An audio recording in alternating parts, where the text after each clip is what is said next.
Exercise 1.2 question number 1, state whether the following statements are true और false, justify your answer. ये जो statement दिया है कौन ट्रू है कौन फॉल्स है ये बताना, आंसर को जस्टिफाई करना है। Every irrational number is a real number. क्या हर इरेशनल नंबर रियल होता है? हाँ। देखिए रियल नंबर रेशनल रिलेशन का कॉम्बाइन होता है, दोनों मिलकर बनता है, तो जितना भी इरेशनल नंबर है वो रियल होगा। फर्स्ट का आंसर हो गया true, since collection of real numbers is made up of rational and irrational number. Second question, every point on the number line is of the form root m where m is a natural number.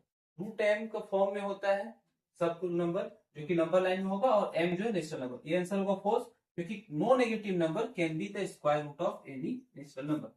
Third question, every real number is an irrational number. जितना भी real number है क्या irrational number होगा? नहीं।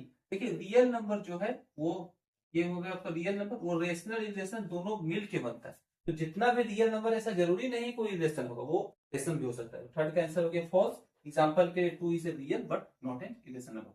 मिलते हैं।